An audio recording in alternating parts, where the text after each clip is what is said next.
Okay. All right, we might be live. Are we? Are I we did see the live? screen just change. This is a very strange setup we have here, and we apologize for being late. We're 17 minutes late. I hate doing that. But obviously, we're not in the same part of the world right now. And nor do I want to be with you right now, Patrick. We are on the same time zone. We are in the same time zone. Yes, that's true. Goodness, it's been a while since we've done a COVID update. I think we've done one this year. After the holidays and all the craziness with the election, we did a big recap. But Yeah. we've kind of been quiet simply because, well, you've had a baby and you're in Charleston, and then I am here in Yeah. Puerto Rico, and it's kind of hard to do a live chat without you here. We've kind of rigged this up to work, but Yeah, last minute we were having some echo problems, so Patrick is frantically looking for headphones, and it's been a nightmare. But yeah, like I don't even know where to begin. I guess the first thing is Leonard gave us a super chat, and he said they made their stir crazy break for the mainland and dodged the COVID-19 bullet for a year.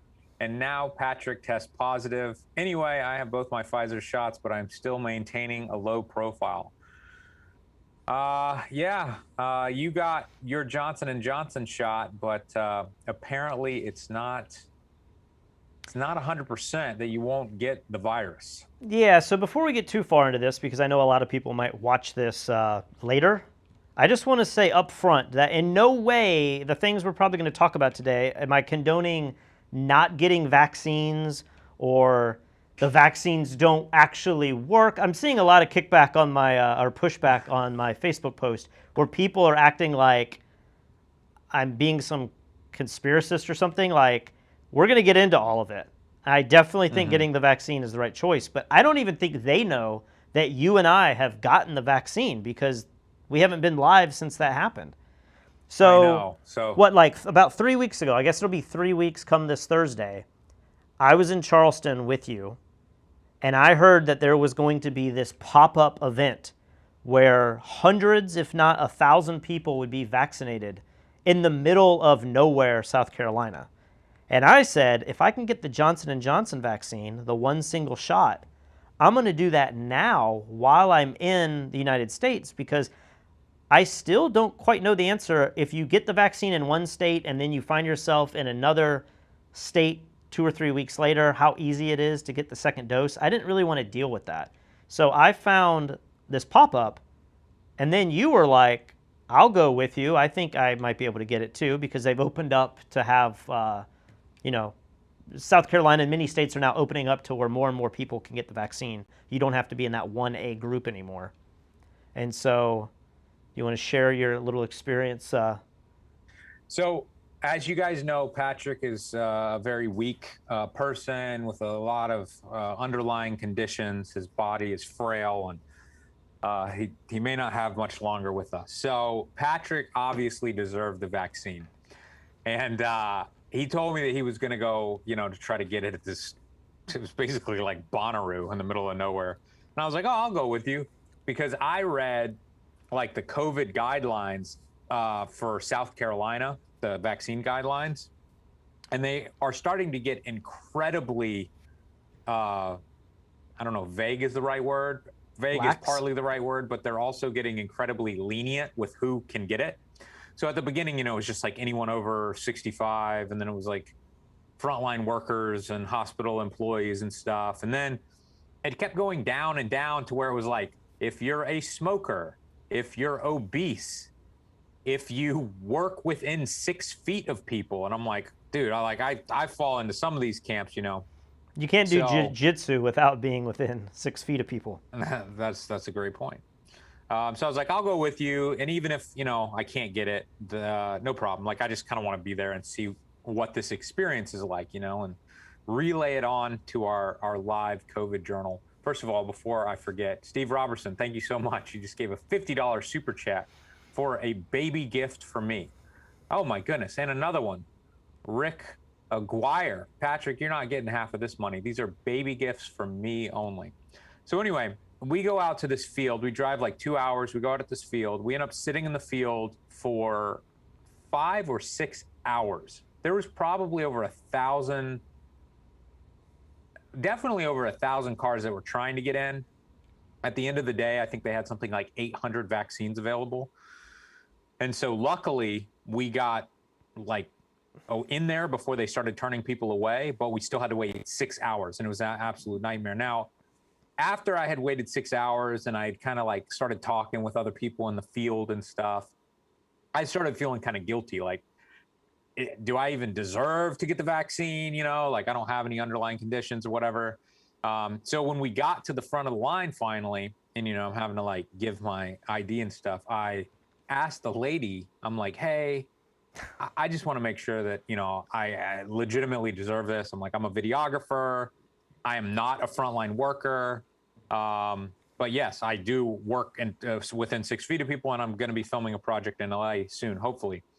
And she was like, you're good. But she did it in this weird, like, I'm trying to be quiet so nobody else hears because you're not good. And I felt even worse. So I then have to go inside and I wait in another line.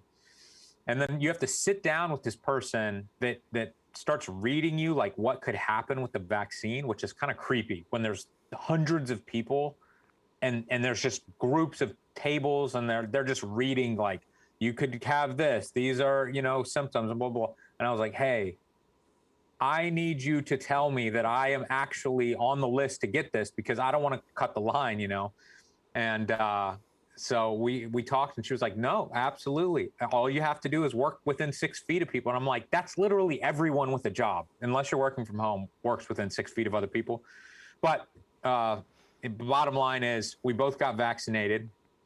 The interesting thing is, and maybe this will speak to our levels of immunity, but I got incredibly sick from the vaccine approximately 5 hours maybe later. 6 to 8 hours later. Yeah, like I woke up at maybe like 1 a.m. in the morning, like drenched in sweat, and my body was shaking so much. It wasn't like I was cold shaking. It was like my feet were like flop shaking. It was the weirdest sensation. And I felt really bad for like 2 or 3 days. And then of course I joke that you're so frail, but you never get sick, and I get sick all the time, and you felt absolutely nothing. So I don't know if that shows that you're tough and you have a good immune system, or that you're bad and you have like a bad immune system, and that's potentially why you were able to catch COVID now. Well, a lot Do of you our have a viewers, theory? know that I'm on Humira, which is an autoimmune suppressant drug, or that kind of category drug. And, I've been reading a lot on the Crohn's disease forums, and a lot of people are debating, like I've been talking this whole year, there is some debate that people are saying Humira might actually break the pathway of coronavirus. And so you would think I'm on an immunosuppressant drug, but really it might actually help with coronavirus. Still not totally. I was watching a video that came out a week ago about this, and there's a lot of doctors that think that that could be true. But there's also this other mindset of, because you're in a weakened immuno state, your body might produce less antibodies from the vaccine. And so the question is, if you're in an immunocompromised state, are you going to get the full benefits of the vaccine? And I guess there's actually a way that you can take an antibody test, not just showing if you have the antibodies, but I guess it gives you a percentage of the proteins and antibodies in your blood. And you can kind of see like if you fall in the normal range or the low range. I was planning on getting that, although I don't know where you can do that here in Puerto Rico, but it's a little late for that now, I think. I don't know that I hope I have antibodies, but there's probably other antibodies I'm generating now from the actual viruses, So, Right. Well, I have been like taking things pretty serious here in Charleston, just because my wife was about to have the baby. I absolutely didn't want her to get sick. I'm clicking over to HD video. I'm curious if this is going to work. or did I just screw everything up? Yeah, what is Imaging Edge? What And that's software the are you? software I'm using to like pipe my Sony camera through. It seems to have come back. But I basically have just kind of been sitting around the house for, 2 months. Um, but then now that I am immune, or in theory, obviously that's not true. I was talking to my wife about me starting up my jujitsu class here in Charleston again, which obviously is like a much bigger class than what I've got in Puerto Rico. South Carolinians don't care too much about COVID. And now she wasn't necessarily worried about COVID, but she's been worried about like giving the baby a cold or the flu or something, which from everything I have researched is actually far more dangerous for children than COVID in general. But I'm just saying, like, I have plenty of friends who have had children, and I've never had people take off of work because they don't want to catch a cold. I've never had people stop a sport because they don't want to give a cold to their son or daughter. And I just think that we're all kind of brainwashed from, shutting down the whole world for an entire year. So yesterday, I went back to jujitsu, like the first real jujitsu class Do you I've think been it's to in a long time. do you think it's COVID, or do you think now that you're just a new father and Katie's a mother, that you're now like, maybe there are people that go out and play football or something and they're like, I just had a baby and now it freaks me out a little bit more, well before all of the COVID stuff. Okay, so obviously, Katie is more protective than she thought she would be of this baby.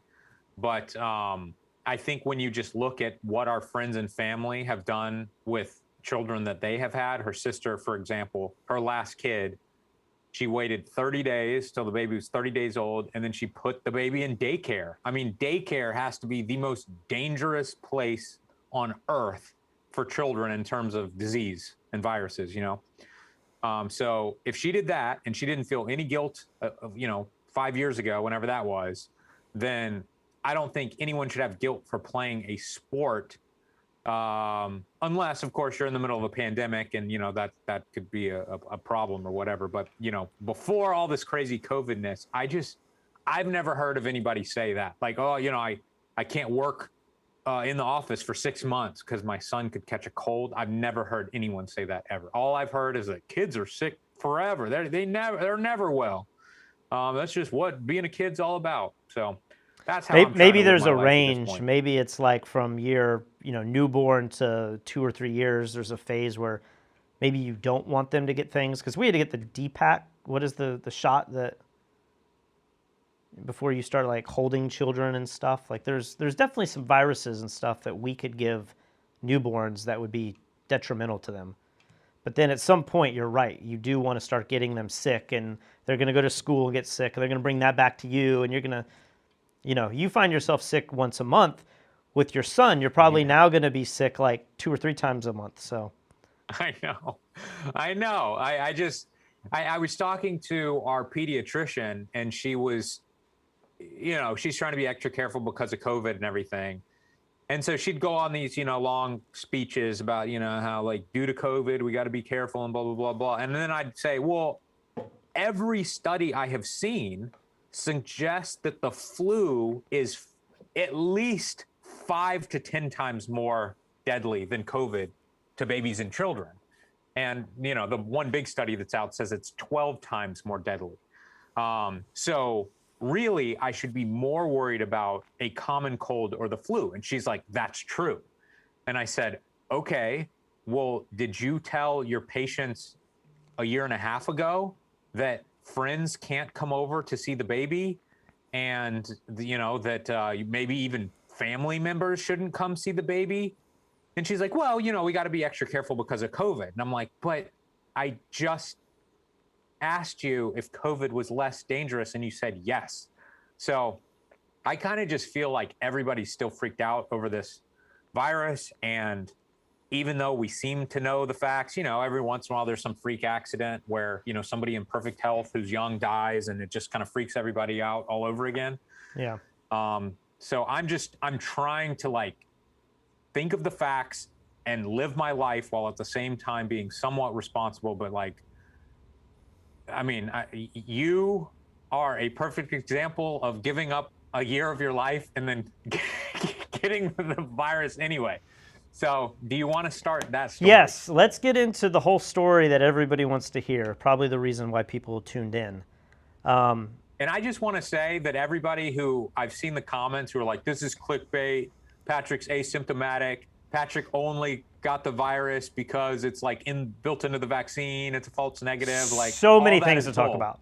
So many things to talk about. So at the moment, I'm sipping on gin and juice here, and I have a ton of pills here that I'm about to take, and you can see my pill stash. I'm not too bad, but let's start last Tuesday. Without naming any names, although these people have been very outspoken and they're not ashamed to admit it, which I find, I find good, Kristen decides she's going to get the vaccine here in Charleston, in Puerto Rico. Now, Kristen did not go to Charleston with me when I was recently there with you. And so she did not go and get the Johnson & Johnson one-shot vaccine that we both got. And so I kind of felt bad because I was like, man, like it would have been nice if we were both on the same page, but she didn't want to be near the baby. And I mean, she wanted to see the baby, but she didn't want to be in your space and everything. So anyway, they decided they were eligible to get the vaccine because they were teachers, homeschool teachers. And so she and another person here in the community decided, okay, we have reservations at CVS. We're going to drive to San Juan. So on the way to San Juan, her friend had to take her sister to the airport. They had come and visited Puerto Rico. They'd been here about 5 days. I think the story is they had 2 negative tests before coming into Puerto Rico. So she tested on Tuesday, she tested on Thursday, and then maybe she flew out on Thursday. All the tests were negative. This is kind of why I feel like the negative tests thing is kind of bullshit. Maybe we'll get into that in a little bit. So she comes to Puerto Rico, and the whole time she's got like a head cold, right? And I don't know why people weren't like, hey, like, you have something going on, but you've tested negative, you got this head cold. On Tuesday, Kristen's like, I guess I'll drive them to the airport. Like, what are you going to do? So they drive to the airport, and I believe that's on a Tuesday. I believe on Wednesday, the next day, she finds out that she gets home, she has to do another test before she goes back to work, and she tests positive. Well, on Tuesday, Kristen literally gets the vaccine. She gets the first Moderna shot, I believe, and she catches COVID on that trip. No doubt it happened then. She hadn't been around anybody. She hasn't flown. She's stuck in the house. She hasn't seen anybody for like 2 weeks.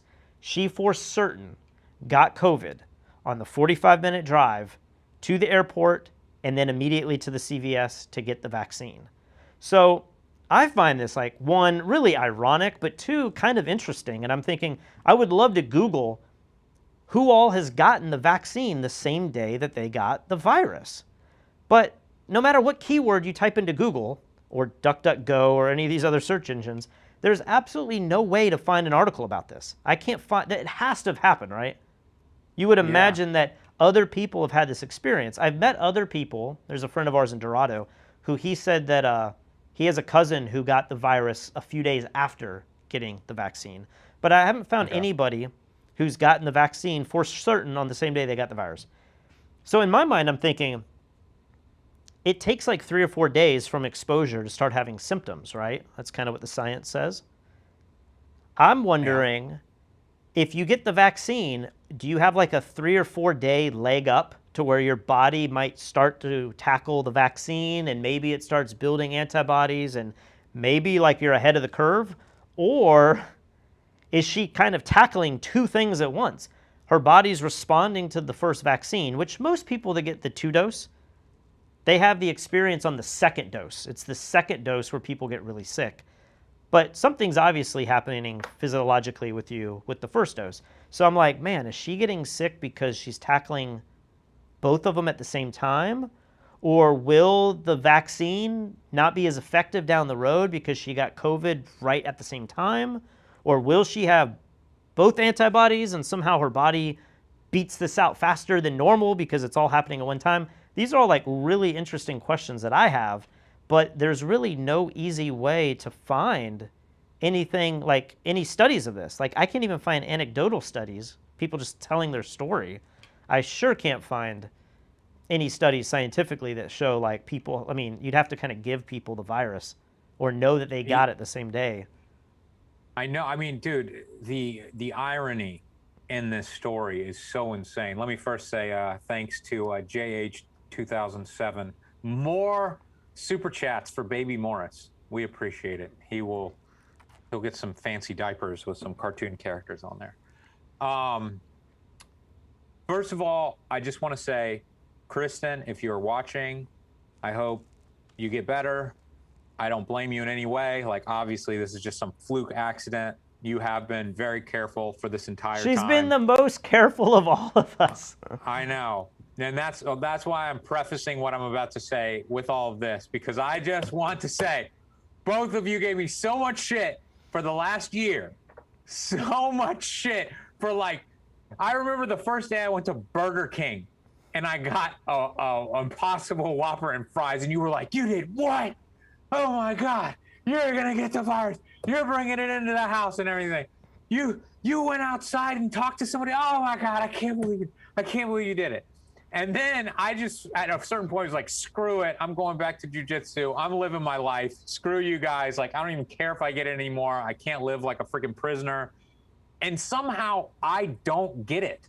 How is that possible? How is that possible? I don't get it.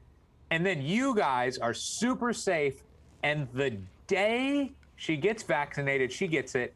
And then after you're vaccinated, you get it from her. I mean, that's the craziest.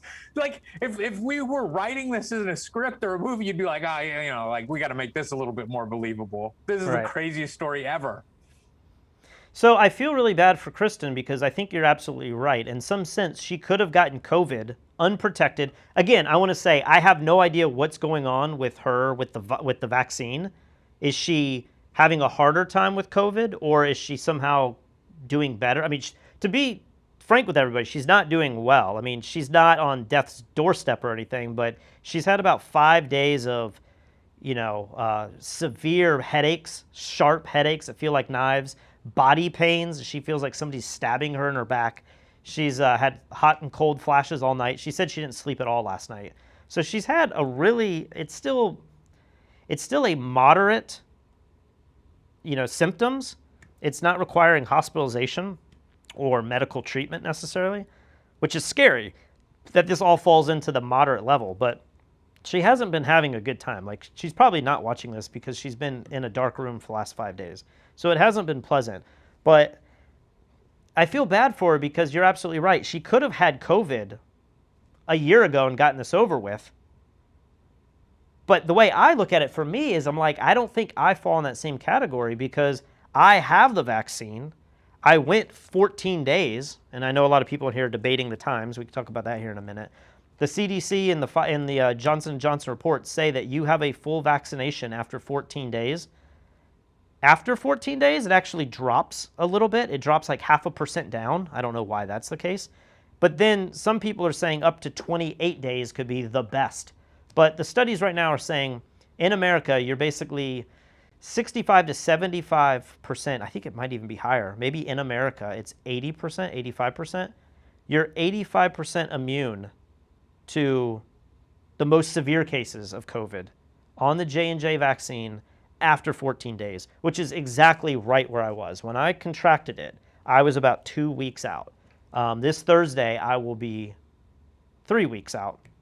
So all the people that are saying, like, I just got it and I don't have any antibodies, I don't know if that's true or not. Like, I am on the cusp, but I contracted it right around 14 days, which is also an interesting part of the story. So what I'm trying to say with me, though, is I may have gotten the vaccine a year ago and maybe I would have really, really bad symptoms. Maybe I would be experiencing more what she's experiencing.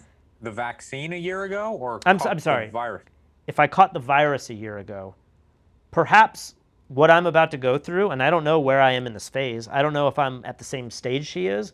I don't know if I'm a few days behind her. I don't know if this is... I don't think you've yet talked about your symptoms. You need to talk about that. Okay, so like in the last few days, as I've been taking care of her, she's quarantining, I'm wearing the mask, I'm the only one going throughout this house. She is staying literally in our bedroom and then going outside to, on the patio. And then I have access to everything else. So I have had mild headaches for the last like 3 days, like nothing crazy. I would just say, when you're dehydrated, sometimes you kind of get like a headache and it quickly goes away. I've had that for the last 3 or 4 days. I've had that this whole last year. Anytime I'd fly, you start thinking, man, did I get COVID? Oh, I got a sore throat and I got a headache. So I don't think it's really that big of a deal. I've been slightly nauseous, like a few times a day. I'll be like, man, I feel a little nauseous. But I've been working out. I've been exercising. Like, I feel like I've been doing everything I normally would be doing. Last night, I started sneezing, and I started feeling like my throat was a little scratchy. Again, not that out of the normal. This morning, I woke up, and I was like, my face is definitely congested. I can feel liquid drip out the back of my throat. Again, I don't know that these are really COVID symptoms, right? They're not the typical COVID symptoms. I don't have a cough. I just checked my temperature. I don't have a fever. But I said, you know what? She's been sick for 5 or 6 days now. Let me go ahead and get a COVID test, because if I ever were to test positive, it'd probably be now. It wasn't going to be 5 days ago when I was first exposed to it. It's going to be now that I've, kind of been around her a little bit. And so I go in there and I get the COVID test today. And before I'm even home, I'm pulling down our crazy driveway. I get the phone call and they're like, you have tested positive. I have it right here. And so I get this data back and it's like SARS-CoV-2 not detected, negative. SARS-CoV-2 detected, positive. So right there, I have a positive test. And a lot of people are also questioning the vaccine. So I don't believe that you can test positive for COVID from having the vaccine. Because the vaccines, all 3 of the vaccines that are offered right now in the States, have no particles whatsoever of coronavirus in them. They just have genetic code that creates the antibody, and it's not even the exact antibody. It's like an antibody that's slightly different and unique, but it prevents COVID from attacking your body, essentially. So I am not positive because it's like a false positive. Everyone around me, the girl who gave it to her, her husband, her kids, this whole little pod of people all have COVID. They're all super sick. They've all tested positive now. There's no doubt in my mind that I have COVID. I mean, I'm face to face with it, right? But I didn't do the antibody test. So it's not like I'm testing positive for antibodies and it's a false positive because I took the vaccine.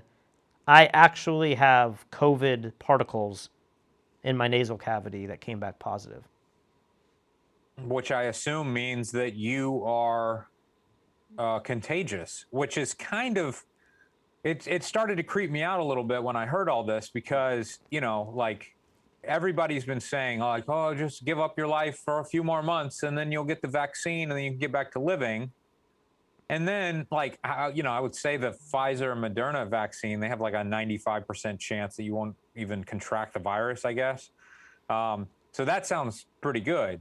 But the Johnson & Johnson vaccine that we got has like a 65% chance. So you have a 35% chance of still catching it if you come in contact with somebody with COVID. Maybe, like, obviously, maybe that's a 35% chance versus somebody who doesn't have the vaccine at all. Obviously, like, we've probably come in contact with hundreds of people that have COVID, but it hasn't been long enough. We haven't been close enough to actually catch it. But it just, it just gets me thinking, like, well, how good is this vaccine? And, I'm almost more worried. Obviously, I don't want my baby to have it, but just hearing from you and Kristen, obviously it hasn't been bad at all for you, but I've also been talking to the husband of the other family that's gotten it, and he's saying how it's horrible. It is the craziest thing. Like, he was kind of, I don't want to say mocking it, but he was like, man, this isn't that bad. They tested negative. Like, they tested negative initially. Kristen got tested. It came back positive. She was devastated. She was like, how did I get it and they didn't? And I was like, I guarantee you they have it. They were in the house with the sister the whole weekend. They have it. They're just not testing positive. Or, maybe one of them didn't catch it, but the other one did. They both came back positive, and he just started getting worse and worse and worse and worse. And I text him every day, and he's like, oh my gosh, like, this is way more serious today. And then the next day it'd be like, that was the worst day yet. Did you say he's kind of expressed that maybe he's getting better today? He said yesterday was the worst, and he said it was the second sickest he's ever been. I'm not sure he's told me the story of the first, the worst sickness he's ever had. But he was saying, I mean, they have 3 kids and one's a baby, and he was like, I had to get up to get the baby crying one night, and he was like, I almost collapsed under my own weight. Like my legs couldn't even hold me up. So, I mean, that's pretty creepy stuff. Man, he's in great shape. Like I just joined the gym out there, and like we've been going and working out, and there's a small chance that I got it from him in the car that day, because he had been with the sister. But like I think I got it from Kristen. Like, but one thing I do want to talk about, because a lot of people are asking questions about this, and it is the efficacy of the different vaccines and the numbers.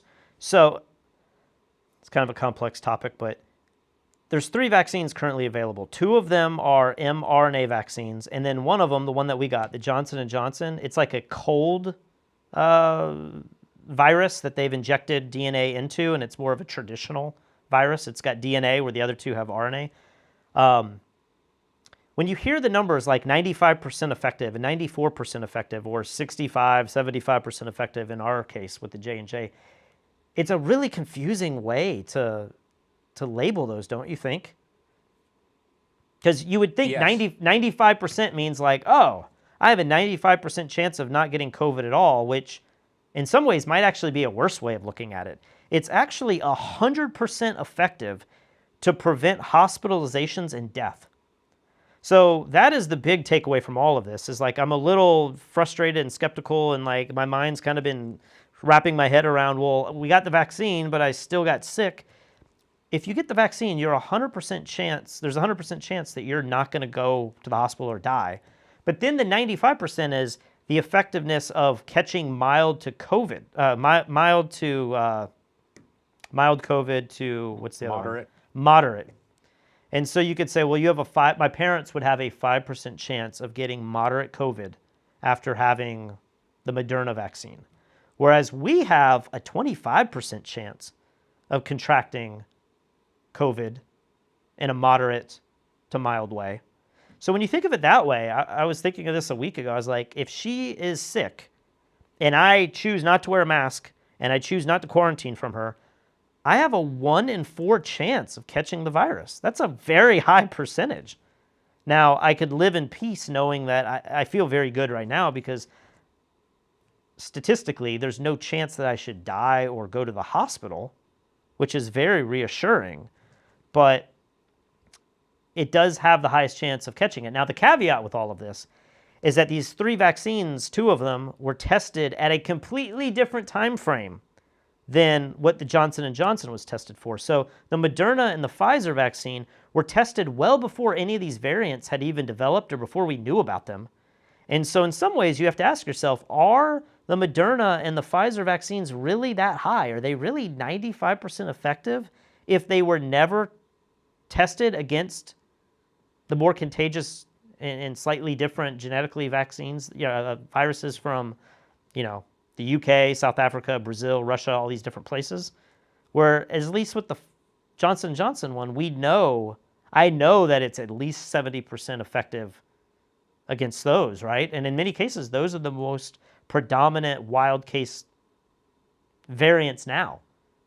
It's so funny. Like I'm somebody posted a link to a article about getting the vaccine and then catching COVID immediately afterwards, or right before, or whatever. So I was trying to read that a little bit. I'm trying to keep up with the comments a little bit, and just I don't even know if they're opinions. I mean, some people are complaining in the comments that what we're saying right now are opinions. I mean, obviously we're not doctors, so I'm sure we're getting some of this stuff wrong. But I literally just read that on the Johnson & Johnson's website. So you could say that might be propaganda that they're spewing, but you have to believe the scientific studies.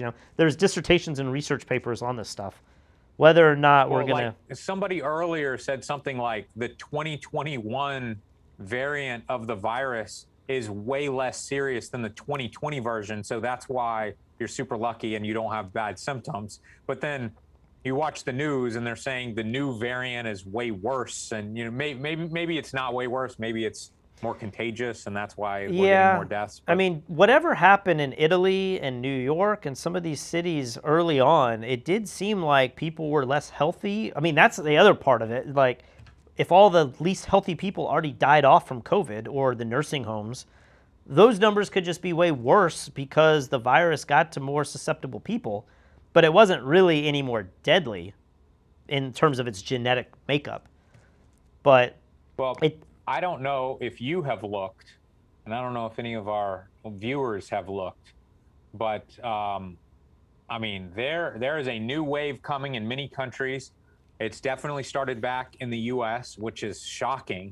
We just saw like such a huge decline in numbers over the last couple of months, and I thought like, oh, this is great news. It's just from the vaccine. People, I guess are home from the holidays or whatever, but it has started to tick back up now. You can go to worldometer.com and look it up. But, certain countries like Italy, the numbers were getting really bad again. I just could not believe that when I saw it. I thought for sure we're going to start going down. It's going to be smaller than it was, at the beginning of the pandemic very soon. But that is just not the case currently. And I don't know if that has to do with the variant. I don't know if it has to do with people just being sick of being locked up and they're like, screw it, I'm going outside. I don't know, but I mean, it's strange to see. here in America, it feels like the narrative. Before I say this, I want to say that I've been on this roller coaster ride of like feeling like we are not going to see the end of this for the rest of this year. Maybe even Fauci's been saying this, that like this is going to take most of this year to get over with.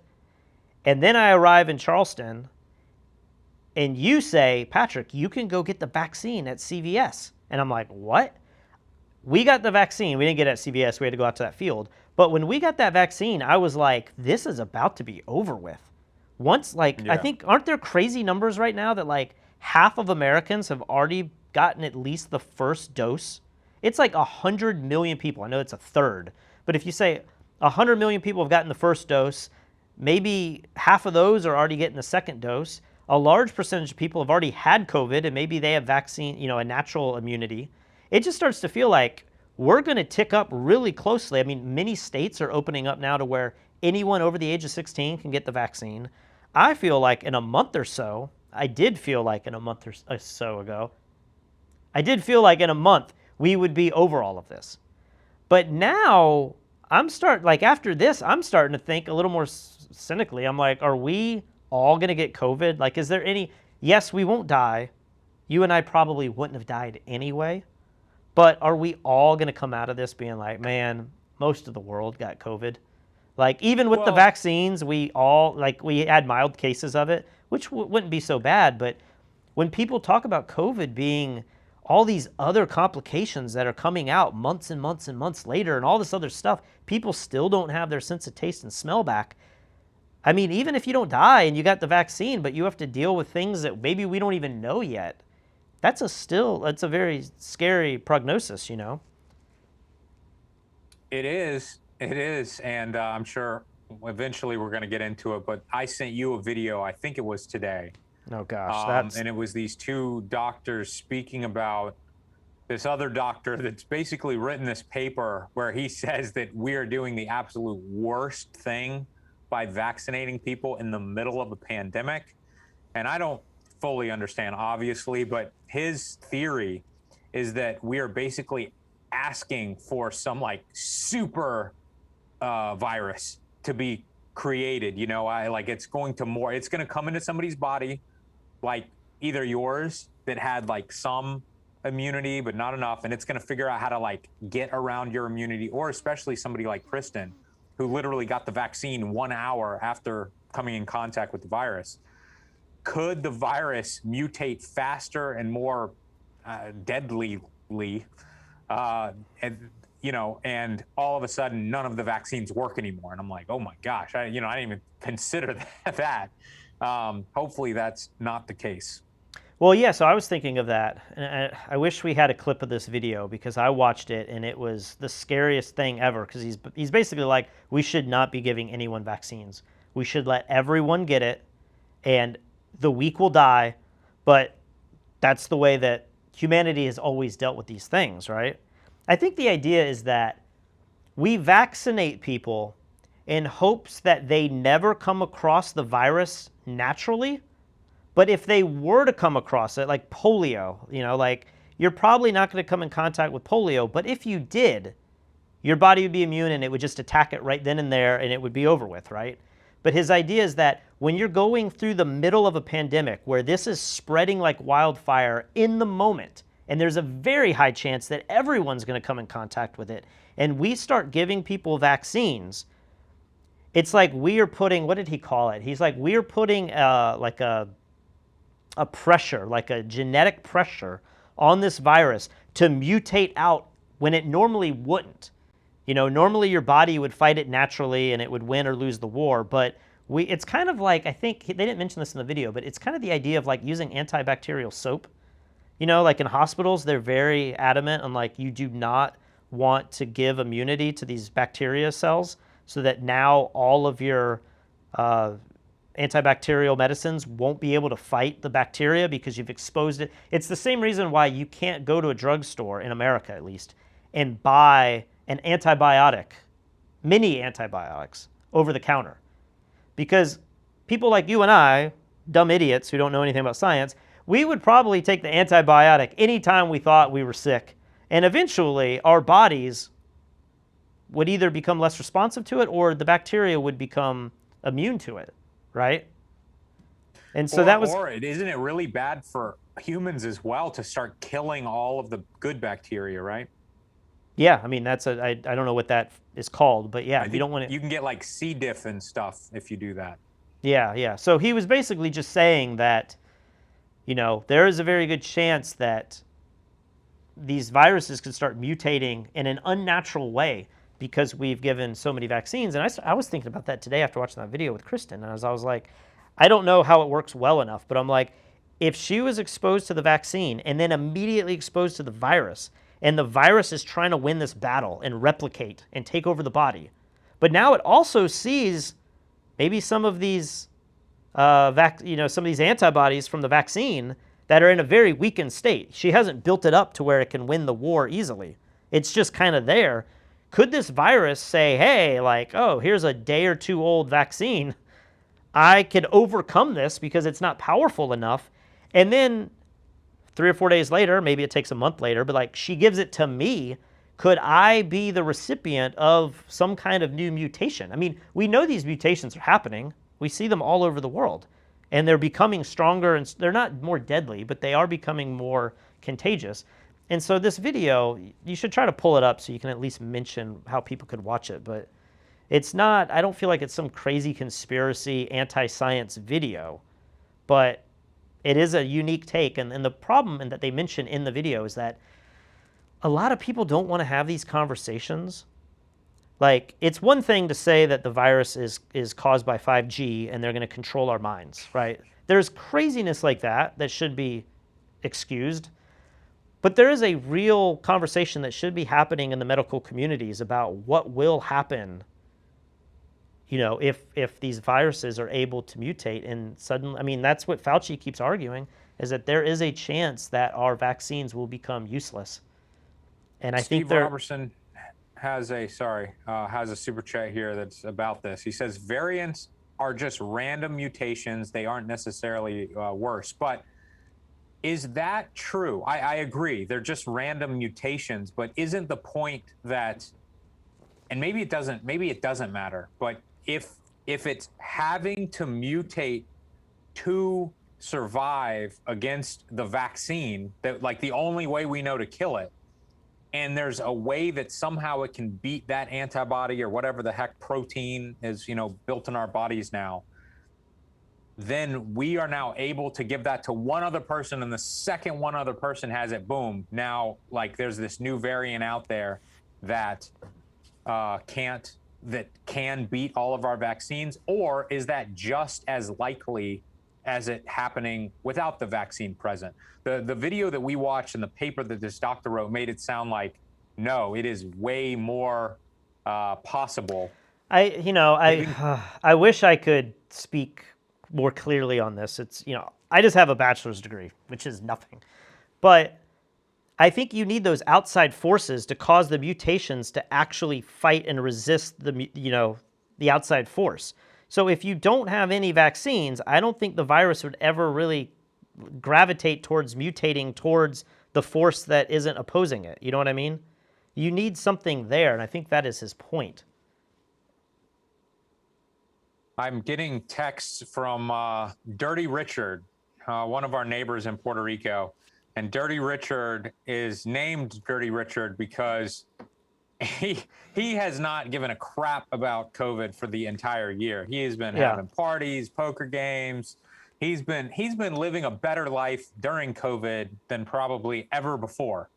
And he was texting. He's like, I'm watching you guys right now. And I asked him, have you still not gotten it? And he hasn't responded. He hasn't responded to that. But he says, Patrick, he's bringing you a bourbon later tonight. So he might try to French kiss you to get the virus so that he doesn't have to worry about it anymore. He said, he's like, I've been trying to get it. I can't get it. I should go to their poker game. I don't know how some of the events here have not caused COVID to spread like wildfire. But... I know. So maybe we can change directions here a little bit. I mean, there's so many things I want to talk about, but one thing is kind of this like social stigma on having coronavirus and being the cause of it and being the person that brings it in the community. One thing I've noticed here in our community, that it might be a little bit more heightened because we do live in kind of a gated community that feels like a college campus at times, That's the easiest way I can describe where we live. It feels like I'm at college again, where stuff that happens outside of college you don't really pay attention to, but everything that's going on in the school setting. There's a lot of people that I feel like never told us or warned anybody that they had COVID. And so in my mind, this whole year, I've kind of been thinking, man, it seems like Palmas or maybe even Puerto Rico in general has been immune to this virus because nobody here has gotten it. Like, we're so closed off and we're on an island and maybe we're all getting vitamin D and sunshine and all these things. And then as I start talking to people, they're like, oh yeah, I had COVID 5 months ago. And I'm like, really? That's so crazy to me, man. It's so crazy that people are like hiding it. And I guess, especially at the beginning, I don't know if people in the United States had the same vibe that we had in Puerto Rico, but people were flipping out in Puerto Rico. People were literally calling the police because somebody was jogging outside without a mask on. I would skateboard around outside and then people would post on our public forum, like, I just saw somebody skateboarding without a mask on. And I'm like, wow, this is this is another level of, fear. And so, if you go on all these public forums and you talk shit about everybody who's, not wearing masks, and I caught this person and I saw that person, blah, blah, blah, and then you catch it, then you would have to be quiet because, you have been causing a scene for months and then, oh crap, all those people who weren't wearing a mask didn't get it, but then you did because obviously, you can only be so careful, right? Even the most careful people are still going to the grocery store, So it's just, it can happen to anybody at any time. And I think our take is the same on this because we've had conversations about who all do we let know? Do we let know only the people that we've been in contact with? And it's like a need to know basis. I don't need to tell everybody because I didn't come in contact with everybody. I kind of feel like I do want to tell everybody. I just want to be open about it. I have nothing to hide. I'm not judging anybody. I don't care what you've done and what you believe or don't believe, but I kind of felt like maybe I've been deceived into thinking that this has been the safest place possible. But really, a lot of people actually have had COVID, and they just didn't say anything about it. And I'm like, I don't know where that line is between telling only the people that you should tell versus telling everybody. You don't want to instill fear. But I also felt I think you do want to instill fear. I think my Roomba is yelling at me across the room. I think you do want to instill fear, not a bad panic fear, but just hey guys, this might be a little closer than you thought, because I had the vibe that it just barely even existed in our neighborhood, you know? Like, I remember when the first guy got it, and it was somebody I didn't know, and it was like an older guy, and he had to go to the hospital, and like, we're hearing this from like friends of friends of friends, and I'm like, oh shit, it's in our neighborhood. Oh my gosh, where'd he get it from? But like, what if there was 50 other people that had it and everybody just kept it secret because they were embarrassed?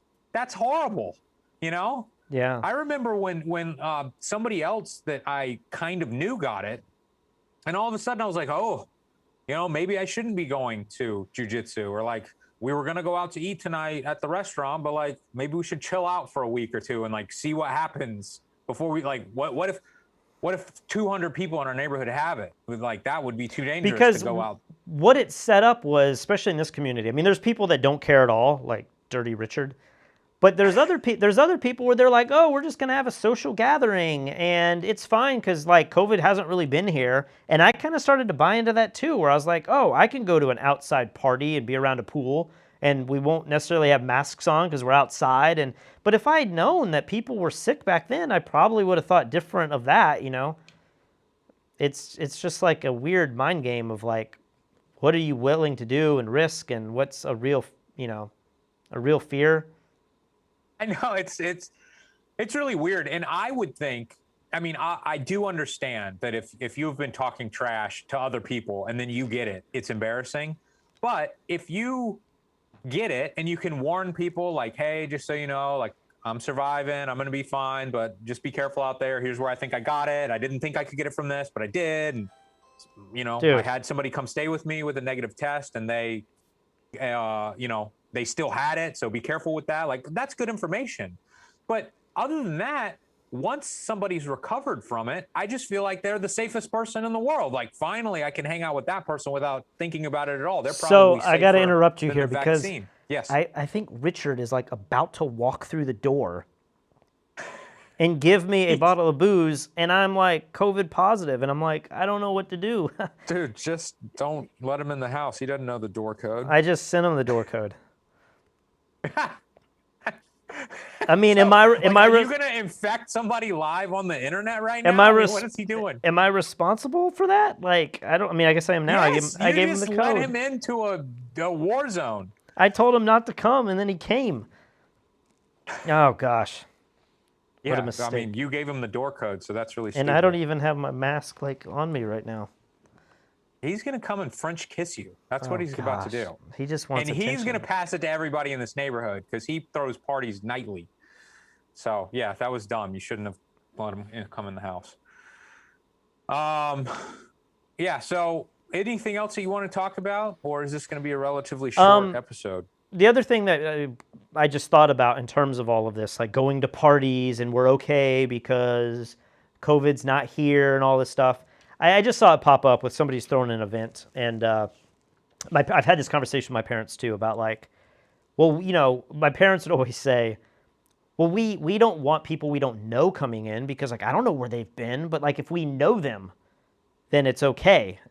Or we check the temperatures. I just went to go get the COVID test and had my temperature checked. My temperature's fine, but I'm still probably shedding virus all over the place. So this idea of like negative tests before you fly in somewhere, having your temperature checked before you go into the restaurant, knowing the people and keeping small crowds, I'm like, it's all bullshit. Like, these are things that maybe the CDC recommended, but like, I don't believe in them at all.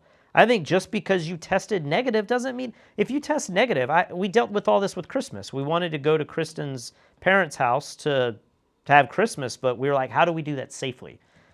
We kept getting tested. We got tested multiple times after being quarantined, but you fly in and you get tested 3 days later and it comes back negative.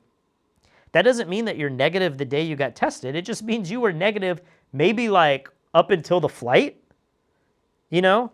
So the idea of like, I think New Zealand has it right. Maybe you need a negative test, and then once you get there, you have to quarantine for 14 days, and then maybe they test you again. But the idea that like you could walk into a restaurant and in here, they're always like checking your hands and stuff. You and I went to a restaurant 6 months ago.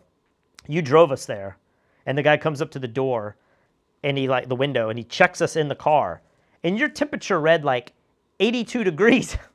And it was because your hand was right by the air conditioner while you were driving. And I'm thinking, Yeah. he didn't even flinch. He should have been like, we got to get you to a hospital. Or Yeah. he should have been like, I need to check you in a minute or check your forehead. But like when you have people like at Walmart, I don't even think they're looking at the number anymore. They're just like doop, doop, doop.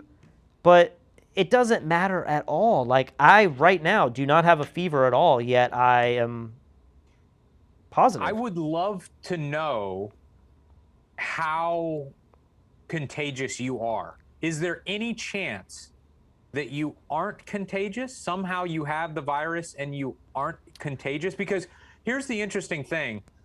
Remember back towards the beginning of this whole pandemic thing, we played videos of this guy who got the virus, and then for months he could not get a negative test. But he was like, I feel fine. I felt fine for weeks. And now, as far as I know, the CDC guidelines are something like, what is it, like 5 or 10 days after your symptoms go away, you're good. So they don't tell you to go get a negative test anymore. They're saying to just take a look at your symptoms. Another question that's really interesting. I was just reading about the Johnson & Johnson vaccine off their website. And it's very unclear if you're shedding. It's almost like the vaccine could lower the viral, what do they call it, viral load, and maybe you aren't as contagious, or you can't give off the virus quite as much. But I had all these weird thoughts this last week. I'm like, Kristen is positive. I feel fine. I have the vaccine. Do I treat myself as if I have COVID because I have somebody in my household with COVID? Or because I have the vaccine and I'm asymptomatic, am I good? Like I went out and got coffee one day. And getting coffee here, it's like you walk up to this little booth and you have the mask on and you say, I want the coffee. And then they do everything inside and they bring it out to you and then you leave. So it's not like a very high risk thing. It's not like in the States where I'm like going into a Starbucks, So I didn't feel like it was that risky. But the thought definitely crossed my mind of like, where do I fall in this if I'm not positive at the time, I'm not symptomatic, and I've had the vaccine? Because what you're hearing from Fauci, and I think a lot of people, I wish people like Fauci would just speak a little bit more, he'd be a little bit more articulate and really cover the reasons why. But he's currently saying, just because you get the vaccine does not mean you can just open up and do whatever you want. You still need to wear the mask. You still need to be socially distancing. And when you just hear it said like that, you think, what in the world is the point of the vaccine? Because a week or two ago, I was thinking you and I should go travel with Alaya all over the world again because we all have the vaccine and we're good. But I'm quick to now realize why that's not feasible. Now, maybe when maybe this is the goal, everyone gets the vaccine and everyone has only a 25% chance of catching COVID, maybe that lowers the number so much that it's statistically impossible for people to spread it. But at what point do you reach that level, Yeah, I don't know. I would think that we're getting there for sure. But it just makes me wonder if, did I make a mistake by getting the Johnson & Johnson vaccine? How much more immune will you be after you overcome this? Will you maybe you're in the best possible scenario. You got the vaccine plus the virus, so you're going to be like a cyborg. But for me and my weak ass immune system, like I'm probably catching COVID like 3 times after this vaccine. Richard can't get in, which is a good thing. He's not smart enough to use the code that I gave him. So I'm like, he's like, haha, I'm not scared of COVID. And I'm like, I don't want to live with the result of you and potentially a bunch of people. Because what'll happen, like, who cares if you give it to him? But he will give it to 30 other people. And then and then there's video evidence of what you have done. Yeah. I mean, I'm sitting in a chair. I can't really move. I guess I could have not given him the code, but he could have also just put it in the door. I think there's a bottle of whiskey out there, but get it after the show. Yeah, so the idea of, how easy is it to now spread? And then, the different levels of things, like where I've been hearing maybe for months now that getting the vaccine is more effective at preventing COVID than COVID itself. Like the antibodies from the vaccine are stronger and better, and the efficiency, the efficacy of them are better than what COVID actually gives you. And that was That's the pretty reason. interesting. That was the reason why some people were like, "Is Trump going to get the vaccine?" And I was like, "Why would he get the vaccine? He just had COVID." Now you could say he should get the vaccine as like a public service to show people that he's willing to take the vaccine himself. But I don't think that was the direction a lot of people were going. They were saying like everyone needs to get the vaccine even if you've had COVID. And I think the reason is that it's more effective than COVID itself. But you bring up an interesting point. If I've now had COVID, I mean, I can't say this as if I'm in the past. I think I'm just kind of coming into this. But if I have COVID and the vaccine, where does that put me? Does that put me in a higher state where I could go out even more and worry about it a little bit less? I don't know. I don't know if there's answers to those. But Yes, of course it does, dude. If you still stay inside and hiding after catching it and getting vaccinated, like what the hell are you waiting for? I mean, I'm not going to do that, but I think that is the guidelines. I think the guidelines is you guys should be quarantining and you should be social distancing and you should be wearing the masks. And it's like no. I get it, but party with Dirty Richard. But when you push after you recover, when you push this out too far, that's where you get the crazy resistance of these people that are the anti-vaxxers and the anti-maskers and all this other stuff, you know. But I just wish our public officials would articulate a little bit better and go into the reasons why and the studies why. And I think we should be having more of these type of talks on our news channels. What does the vaccine mean? What do these percentages mean? What does it mean that your spouse has COVID but you've had the vaccine? What happens a week or two after you had the vaccine? Like, they should be talking about this in a much more thorough manner. But instead, our news, I feel like, is a big disservice to every American, and that it's just about school shootings and it's about this and that and the politicians and 2 masks. You got to wear 2 masks. Yeah, that's and I'm like, we can do. If we really wanted to win this out, just every week, and maybe some news channels do this, like on Sunday, you know, some State of the Union when nobody's watching. But I just wish they would press people to like give a little bit more information on what was the one? Did you see the Ron Paul one where Ron Paul is yelling at Fauci and he's like, "This is some charade." What did he call it? He's like, "This is all theater." Like, you're telling people. I mean, and you are a perfect example for Fauci. I mean, I was kind of in the middle of that argument. I feel like Fauci's being a little bit ridiculous by saying that you're allowed to hug other vaccinated people only, but other than that, nothing changes. Your life still is on lockdown. And that you should, you know, if 1 mask works, why not 2? Like that, it just seems ridiculous to me. But on the other end, when you have Rand Paul screaming at him saying that, you know, this is all theater, and once you're vaccinated, you don't even have to worry about it anymore. Well, you have it. I don't think you need to worry about yourself or, you know, going to the hospital or dying, which is great. But what you do need to worry about is passing it on to someone else, because you might be fine. You might barely have any symptoms at all. But if you cough on Dirty Richard and then he passes it to our whole neighborhood, well, then Fauci was right, you know? Yeah. One thing that I thought of earlier that we didn't really talk about, and I think I was talking about this when I felt very pessimistic, and then I turned very optimistic, and then now I'm kind of feeling a little unsure, having gone through all this myself, is, have you heard this idea that like somehow the United States is actually doing very well with our vaccination record, and that Europe, for the last few weeks, Europe's been locking down, and I've even heard it go as far as the United States is about to have concerts. I think we have baseball games that are about to open up. There's a UFC coming up in like a few weeks. UFC in Jacksonville, Florida. There are big sporting events in the United States that are scheduled to go. I wanted to go see this Motley Crue concert last year, and I'm facing this dilemma where they still have it on the books starting in like June or July, but I don't want to buy tickets and then like them cancel and I can't get the. You know, if I bought through Ticketmaster, they would probably uphold it. But if I go through StubHub and try to get good seats, that guy's probably, you know, I don't know what happens there. But there's this idea that the United States is about to open up in a very serious way in the next few months because we've given out so many vaccines. Yet Europe, I don't know if they don't have the manufacturing. I don't know. They pulled off one of the vaccines. What was that? What was the vaccine that they just said had like blood clotting? AstraZeneca. Yeah, AstraZeneca vaccine.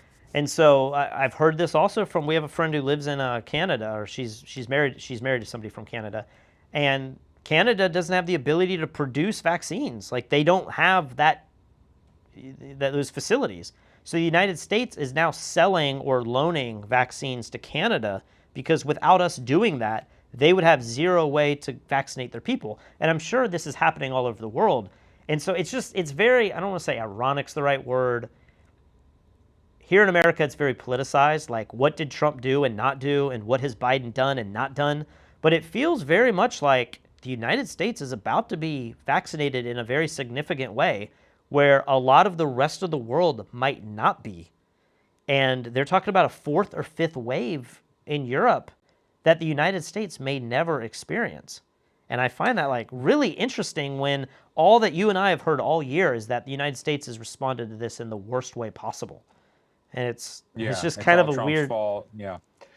Do you remember that scene from, I think it was an Italian parliament live event or something, and this woman gets up and just starts talking shit on Bill Gates and that he's a murderer and that we're not going to let him in our country with his poison vaccines and stuff. And I'm like, oh, you and I watch very different news channels. Yeah. Well, I thought we talked about it on one of the older coronavirus videos, but like the way she's talking, I'm like, okay, she's a crazy anti-vaxxer. But then everyone in the room starts applauding. Like everyone in Italy was like, yeah, get Bill Gates and that poison out of here. And I was like, oh my gosh. Like everyone in a position of power thinks Bill Gates is releasing poison vaccines. This is weird. Like I've never heard this. I thought that was just crazy people in the United States. Well, since then, I haven't read detail about this, but I've read a few comments where people are like, oh yeah, a lot of Italians are anti-vaccine. And I assume it's somewhat related, being that all the people in power appeared to be, and that I've only seen that one video. But, you know, I think when I looked a few weeks ago, the United States was at something like 18% vaccinated and Italy was at 3%. And so I don't know if that has to do with, you know, them not buying enough or them not giving them out or people not wanting them. It seems like more than 3% of people would want them. But it's pretty interesting. What do you think about, not to pivot a little bit, but we're talking about opening back up, and we've had the crazy, the Suez Canal thing. We have the George Floyd trial. We have the stock market doing all this crazy stuff. We have have you seen all the Miami Beach stuff? Like, it feels like America and the world is also, there's this like undercurrent of craziness still going on. Do you have any new thoughts on like? That's true. Did last year prep you for all of this? And you're like, after last year, it's like, we're going to get through it. Yeah. You know what so much of it is, though? I think it's just sitting at home and watching the news. And I got depressed in 2020 from just being locked in our house, doing the show, nothing going on. And all I would do was watch news to, make these live coronavirus journal videos. And it wore on me, man. Like, I think it's good to be just a little up to date to, know what's going on. But like for the last couple of days, I tried to watch a few minutes of the George Floyd trial. And man, that is bringing me down. That is some dark, dark stuff. And it just got me thinking about what my life was almost all of last year compared to now, where like every day I'm dealing with a crying baby and stuff. It's very different. But yes, I think the world is crazy, but I think it's probably always crazy. And if you just turn off the news and go outside and do something else, you'll probably be a lot happier. Yeah, but I don't just mean like what they're selling you on the news, because you and I, this whole time we've been talking about the state of the economy and like housing market, and we're just printing all this money, and everyone's got this debt forgiveness, and you're not paying your mortgage, but you're also not having renters pay. And like, I just feel like very soon, this kind of goes back into like the United States becoming highly vaccinated. At some point, we have to stop these policies, right? I mean, you're in Charleston. Have you tried to get an Uber recently? It It's is the weirdest it is thing. I so don't. weird. I got stuck in the airport for like an hour and a half one night. I flew in at 11:30. By the time I got off the plane, it was 12. I didn't get home till 1:30. I couldn't book an Uber. I couldn't book a Lyft. All of the public transportation at the airport, they canceled because of COVID. I called taxi cabs. All of their phone lines went to voice messages and you couldn't. There was literally no way I could get home. And I was stuck in the airport with many other people, like other families and stuff. And it's, the idea, I see this pop up on the Charleston subreddit that I follow.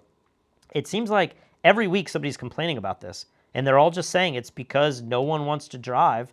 I saw this with another buddy made a post about this with the food and bev industry.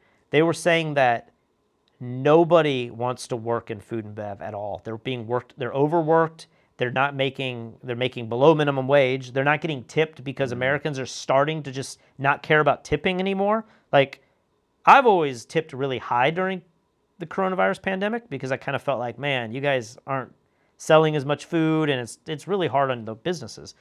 But they're saying people are kind Yeah. of getting worn down from that, and they're like, I'm not going to, and maybe they just have less money in their pockets to begin with. So they're like, what am I going to tip you for when I don't have money? It just feels like this whole underlying economy is still in just a very weird place. And it's not just the news, It's like there's actually something going on that's like the next big hurdle that we're going to have to face coming out of this. I mean, it certainly feels that way for me. Maybe you've always felt like I've kind of been doom and gloom with the stock market and stuff. I haven't had my money in the stock market in years, just waiting for a big crash. And I felt like the crash that happened in 2020 was not a crash at all. I mean, when I look back at previous crashes, they literally take years to hit bottom and years to recover from. And so, like, 2 months to go down and then a month or two and we're back up to where we were, and now we're at record highs and we're still in the middle of a pandemic. It just does not make any sense to me. And now the housing market's going crazy. It's crazy here in the States. It's even crazier in Puerto Rico. I mean, I think the value of our house that we're currently renting has gone up literally 50% in the last 60 days. That doesn't make any sense. I can't believe that is sustainable, but people are just spending money like crazy, and I don't really know where it's coming from. And then when I talk to people who are kind of in different industries, all of them tell me these crazy stories. Like I was just doing jujitsu with a buddy who works in the trucking industry. He manages like big shipments of things across the country, and he's like, shipments, like full big rig shipments are like 3 times the cost that they should normally be, because so many people were fired and then they got on unemployment, and the unemployment pays so well that they just don't want to work anymore, that the cost for shipping has just gone through the roof. And then of course, Gas shipping prices with the Suez Canal, like that's a problem. But even before that, my guy who works to and from China, he was like, the shipments are like 4 to 5 times as much as they normally are. And everybody's like, oh, you can print all the money you want and there's not going to be any inflation. It just seems like there's inflation everywhere, but nobody is looking or nobody cares. I feel like I'm crazy, like obviously you're in the market, you're making tons of money. You're calling me crazy every day, and every day I just have to be like, I'm not crazy, you'll see. And then I just keep pushing it month after month, year after year. I feel like I'm one of these people that I feel like this in every part of my life. I feel like this with politics. I feel like this with science. I feel like this with everything. I know a lot more than like the majority of like the general public. Like when you just see random people in the street, somebody working at McDonald's, like they're not thinking of any of this stuff. And I feel like you and I probably both, speak for you a little bit, we probably feel like we're in the top like 5 or 10% that think about this. But when it really comes to knowing any of it, I still feel like I don't know anything at all, right? I was watching this video, this guy's actually in Puerto Rico, and he was talking about this crack up boom and how the stock market could very easily go up like another 100%. But when you look at the dollar's value, he was making this point with Venezuela. If you look at Venezuela's stock prices, it's like they went up really high over the course of like 6 months. And if you just looked at it naturally, you would have been like, oh man, like I'm making a killing in the stock market, which is exactly how everybody feels right now. But then all of a sudden it went down significantly, but then it just cracked up like infinitely. And you're like thinking, well, if I own Apple stock and it just goes up infinitely, like that's like amazing. Like I got all this money, but it's based on the underlying currency. And if that is going down faster than the stock's going up, yes, it might look like Tesla has crack up boomed 10x, but if the dollar had fallen 12x or 14 or 20 or 1000x, like just because you own a stock that's now worth more doesn't mean it's actually worth more, you know? And Yeah, but your stock is worth more than my cash. I mean, yeah, maybe. Like this is where I get into where like I don't quite know. I mean, he was just saying that like we could very easily have a crack up boom where the stock market goes insane, yet it's all because of inflation. And I mean, I noticed this like, you know, I've been looking at a lot of guitars lately. Guitars are freaking expensive. Like I remember a nice guitar used to be $1,200 like a year, like 5 years ago. There are a lot of really nice guitars now that are $3,000, and I'm like things that I own have appreciated 50%.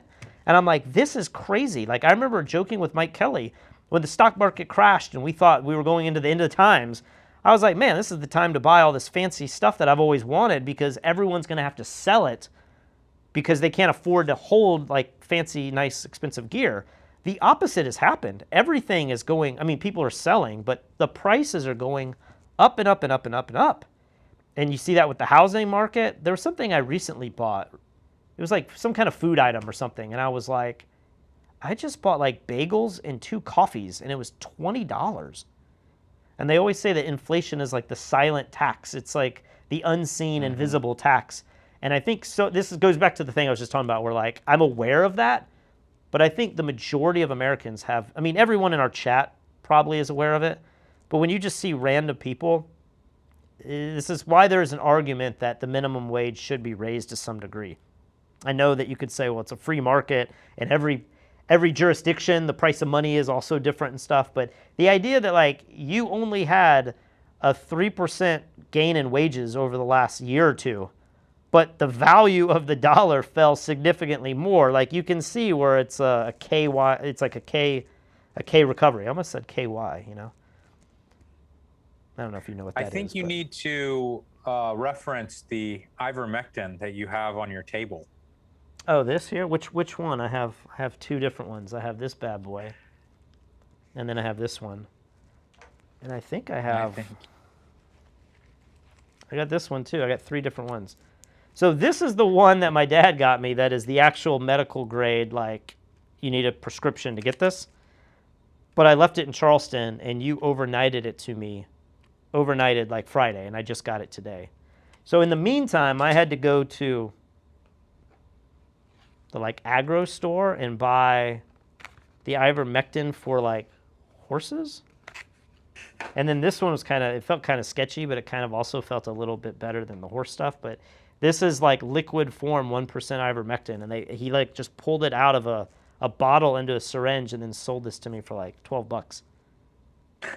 But so what did you and Kristen take? Did you take the horse pills? Well, she's kind of upset with me because one of the nurses here told her, do not take the stuff made for animals. And and you know, when you do the studies and stuff, like it's all the same material. Like the paste, I haven't done the paste yet because it looks like cream. Like it's not just clear gel. It's actually got like a white creaminess to it. And I was like, I don't know that I can just eat that. But there's people on YouTube just flat out eating this stuff.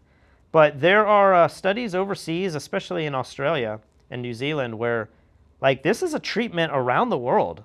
Like India, a lot. I mean, look at India's numbers. Like, we can't pull up the numbers, but there's parts of the world where people are taking ivermectin prophylactically and also as a treatment, and their death rates are very, very low compared to spiking case numbers, you know?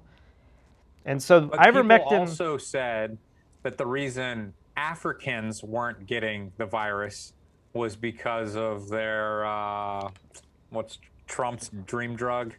Hydroxychloroquine. I have that upstairs, but I bet you do. Hydroxychloroquine, the science and all this stuff, it's really frustrating because there are studies on both sides that will say something's effective, and then another study says it's not effective at all. And that's a problem because you have to make sense of that. Why does it make people healthier here but not here?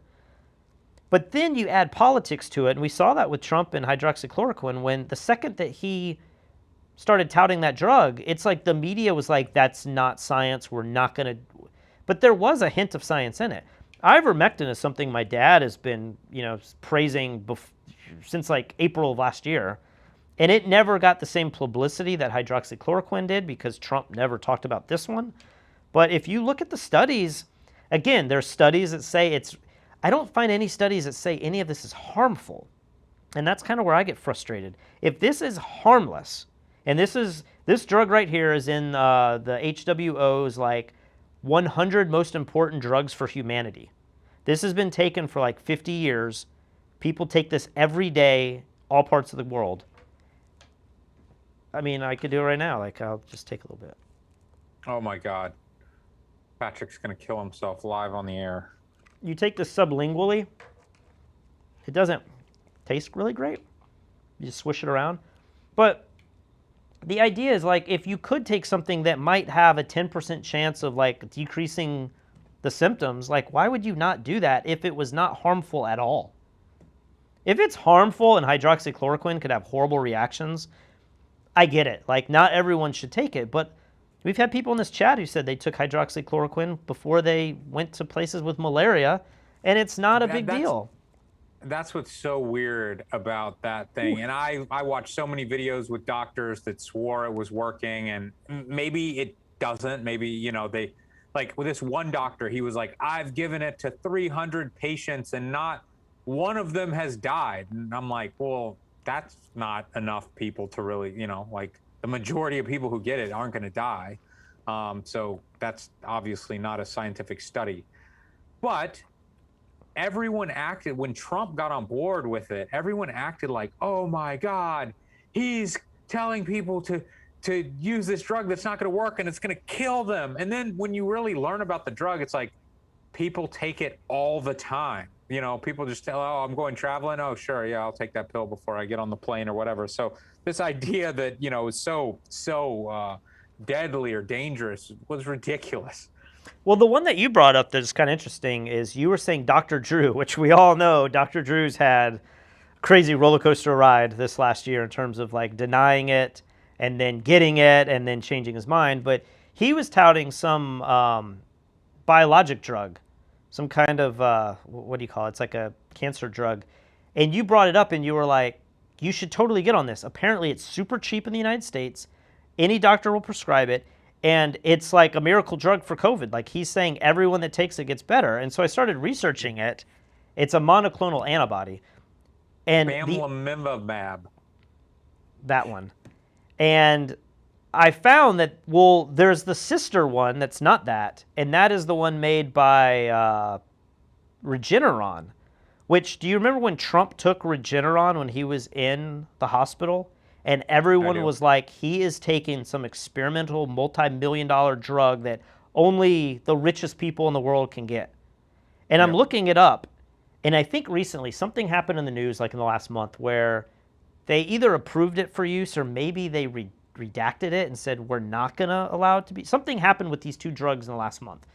And it just looked like you were kind of right. Like they aren't very expensive and they have really good rates for people. Our president took it, but it was one of those things where I don't know if they didn't want to promote it because Trump took it or if there's better, like we're not hearing a whole lot on the treatment side. Everyone's talking about vaccines. That's fine and dandy. I had the vaccine and I have COVID now. What should I be doing? Or what should Kristen be doing? Like, I'm trying to get her to take ivermectin. I got her through the first like couple doses before she was like, I'm not doing that anymore. But I'm like, why would you not? I don't know. I wish it was like there was a treatment path. Like, what should you be doing? Because I took a bunch of pills a minute ago. I'm taking and giving her a ton of vitamin C, ton of zinc, ton of vitamin D. I think melatonin is on the list. Like, there's a handful of drugs that are over-the-counter drugs that anybody can take. And then there's other things like azithromycin, and there's hydroxychloroquine. There's other drugs like that that have a little So stigma you're to them. taking all of those. I'm not. I didn't take the Oh, hydroxychloroquine. I'm not taking any of the antibiotics except I am taking ivermectin. I didn't really need to take that little dose that I just did, but um, a little bit more can't hurt, right?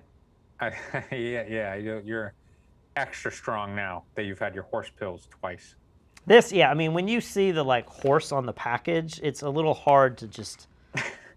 But go on YouTube. I mean, I mean, I joined a Facebook group it's got like 5,000 people in it, and everyone in there is just eating this stuff and giving their results back. And it's so hard to say that like I've been taking this all year and I didn't catch COVID. That's not a good study, but I feel like nobody has really had a bad adverse reaction, and a lot of people are saying that they've taken it and they got over COVID quicker. Now, again, that's not a very good study either. But you can go to YouTube and you can watch some doctors that they seem skeptical, but they still go through the studies that have come out on ivermectin. And when you listen to them, they end it all saying nothing's conclusive. But they go through these studies in in great detail. And even they admit that, like, it all comes down to the procedures. Like, what did they forget? What did they not take account for? What could be wrong with this study? But it's so hard to come up. But you say all this, and then our vaccines really haven't been studied all that much, and yet they're taken without a whole lot of people questioning it. You and I didn't question the vaccine; we jumped at the opportunity to take it. But the science behind the I vaccine. questioned it. I questioned this, and I read about it, and I tried to learn everything I could. But you brought up a great point that before my baby was born, Katie asked both of us to take some sort of vaccine, DTaP or something, whooping cough vaccine. We didn't research that at all. We just went to CVS and got it. And we got jabbed in our arm, and like, who knows what they put in our body with that.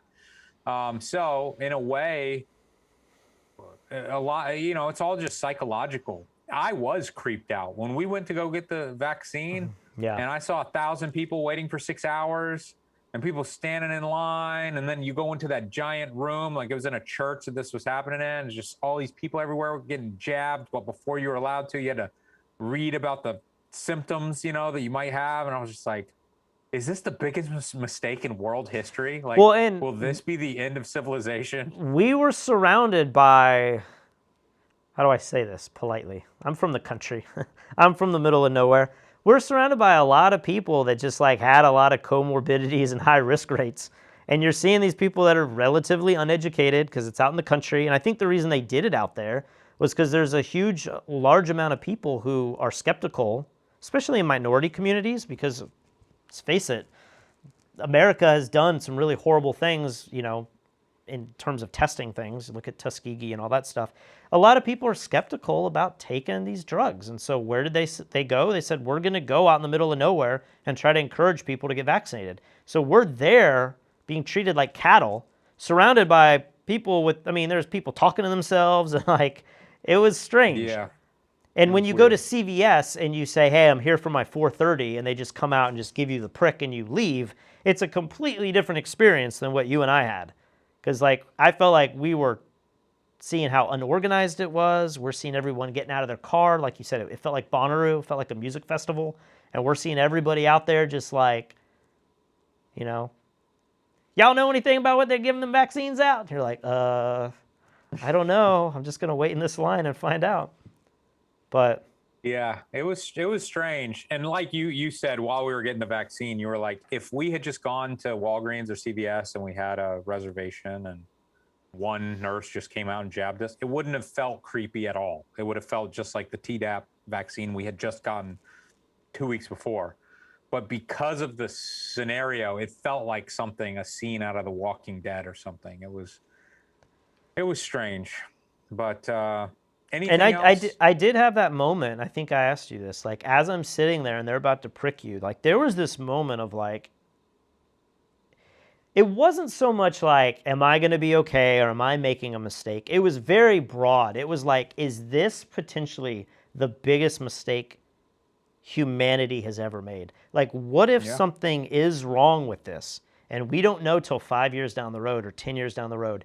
I don't feel that bad because I'm like, we all got it. Like, if they're going to control our minds with 5G or whatever it is, like, we all did it. Like, a huge percentage of the population did it. I'm not in this alone. But I did have that moment where I was like, what if we're all impotent after this? And maybe if you've already had kids. I got my baby, so I'm good. But I'm nervous, just about like everything causes cancer. So that's always in the back of my mind. Like, am I going to get cancer in 10 years from now? And could the vaccine have, helped propagate that or something? I don't know. Like, I'm just making this up. Maybe I could get cancer from the Tdap vaccine or any other vaccine that I've had, or, the fact that I've been taking Tylenol for the last few days. Who knows what that'll do in 20 years from now? Our buddy put things in perspective for us. We went out to dinner with this guy, and he's a bit of a stoner, and he signed up for the vaccine trial. So he got vaccinated a long time ago. And I was like, oh, you weren't nervous about that? And he was like, are you kidding me, dude? He was like, I've taken pills from people off the street for years. There's no way that this vaccine can be worse than these pills and these drugs that I've gotten from strangers off the side of the street. Why would I be afraid of a vaccine? And I was like, oh, yeah, I've never thought of it like that. We do put crazy things in our body. Like, I don't go that far, but we do put crazy things in our body all the time, and we don't care at all. It's just that this is all we've been hearing about, and this has come about faster than any other vaccine. And, all the crazy people on Facebook are just making up stories all the time, and you just read it every day. But in any other scenario, you wouldn't care, Yeah. I had this thought today. Somebody recommended, I don't know if it was like Pi Jerza or if it was somebody here in the chat, but at one point I got recommended this book. It is called The Future is Faster Than You Think. And I've just started listening to this. It is crazy because it was written, I think, in 2019. And what they've done in the audio book is they have injected themselves into like the end of chapters and said, like, in just a couple years, like in a year, things have already changed so fast that we are amending, or at least talking about things that they talk a lot about Tesla and SpaceX. And so much has happened in the last year or two in that world that they've updated the audiobook, which I find really interesting. But part of listening and reading this book and then thinking of the coronavirus, I started having this thought of like, and also the video that you mentioned today about, are we making the biggest mistake of humanity by giving ourselves the vaccine during this pandemic? Not because the vaccine is bad, but because the virus could mutate against it. And I was just thinking about, like, when was the last really big pandemic? It has to be the 1918 flu, right? That's the one where, like, did more people die then than even now? And I just started thinking as I was driving to get my COVID test this morning, just how different of a world we live in. I mean, imagine back then, you had no news. I don't think the telephone was invented. You probably only knew what you saw right around you. So if everyone around you is dying, maybe you thought it was better or worse than it actually was. But today, I mean, we literally get breaking news instantly. Like, you can go on Twitter and you can hear exactly what's happening around the world. We have so much information now, and we travel so much. This was one of the arguments that Bill Gates was making early in all of this. Maybe he was making this argument years ago in preparation for a pandemic, that yes, we have better medicine than we had in 1918, but we travel so much more that it's truly a global society. And I was just really thinking about what it must have been like living in 1918 with the pandemic then versus now, and how all the psychological problems that like we've all gone through, like everyone in the world has dealt with all the anxiety and the fear and the conspiracy theories and these camps of being like anti-vaxxers and other camps being like, you better lock up for the rest of your life. And, the California versus the Georgia or Florida type of mentality, and everybody falls somewhere differently on the spectrum. But I wonder if it was like that 100 years ago.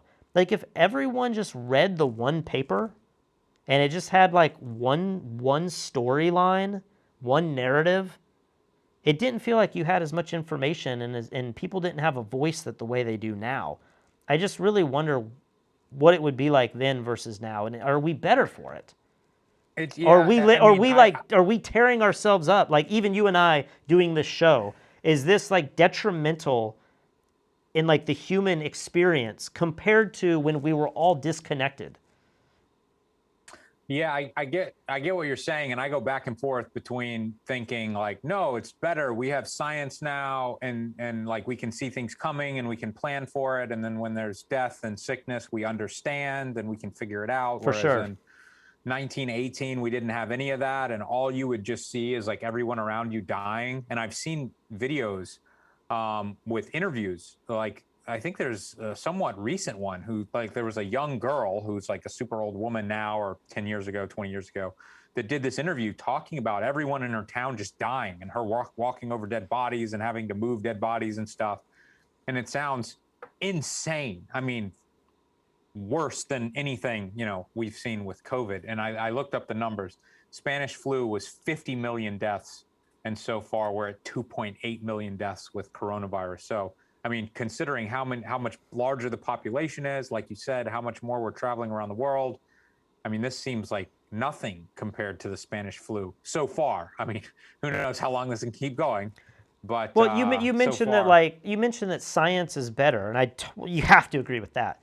But I guess where this thought first entered my mind was like I was thinking of the waves, right? If you look at the Spanish flu, it had 3 waves, and it lasted a year, and then the whole thing died out in the course of a year. Now, I would also love to go back and see if we have plotted out other pandemics, like the Black Plague and all that stuff. Like how long did they last, and did they last multiple years? Did they have multiple waves? But I started to think that for the first time in human history, I believe, maybe I'm being totally naive here, but for the first time in human history with a pandemic, we are controlling so much of the direction of this, and it's not a natural direction. We are telling people to lock up, and Europe is experiencing things different than the US, but we're all seeing what each other's doing. I mean, they're talking about a 4th and 5th wave, and I just thought, is that normal? I mean, there was a time when we said this isn't even the second wave. This is the first wave in America because we locked everyone down kind of artificially, and we never had the first wave. So the second wave really is part of the first. You remember these conversations? And it's like back then, because communication was so primitive, and maybe medicine was primitive too, people just died. Like you had very real waves that came and went, and they were totally lined up with the mutation of the virus, and then the thing just died. And I started to think today, I was like, we are manipulating it in so many different ways. Could this go on for 3 or 4 years? Because as a society, every country and our governments are telling us how we should approach this virus. And it's very different than maybe how you would have approached a virus 1,000 years ago. You just didn't even know, you just dealt with it. It just came in. It's like a volcano going off. The volcano goes off, it buries the whole city, everyone dies, you move on. But that's how it was back then. Now, if it's like you can kind of toy around with it and say, well, we're going to lock these people up and we're going to give these people treatment, and we have these vaccines now that you didn't have 100 years ago. It's just, I don't know. It's like we're playing God, and sometimes you say, well, playing God is a bad thing, and then other times you could say playing God is a good thing. Like there's been many good things that have come out of being able to manipulate, the chemistry and the biology. It's allowed humanity to rise on some level. But I think you pair that up with social media and the amount of travel and news and education and voices that everybody has worldwide, and it's like, it is this very tense situation. And going back to this book, the book makes me feel like that too. Like when I'm reading this book and I'm hearing about all the satellites that are going to give the world high-speed internet all at once, places that never had internet are now going to have 5G from satellites that are in orbit. And the, what do they call it? What's the network of things? What is that? Like when everything is connected, your watch is connected, and literally your pulse is part of the network. And the neurological, what's the thing Elon Musk is always talking about? You're actually connecting a computer to your mind. All the that stuff neural net. Yeah, it's like that stuff scares me because it's happening so quickly that what is the end point?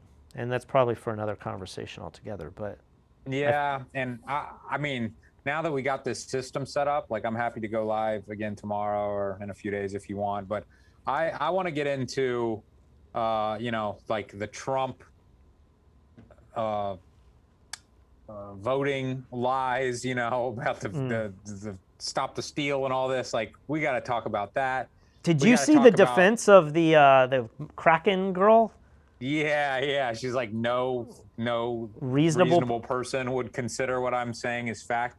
Isn't this I the same thing that believe, Tucker Carlson made when he had a defamation suit against him? Didn't he say something like that? yeah, I think so. It's like, what He's in the like world? an entertainment actor or something. I think a lot of the headlines about the Sidney Powell lady were a little misleading because I think what she was saying, and I don't think they took the second sentence in a lot of the articles, but I think what she was saying is no reasonable person would believe that what I'm saying is fact.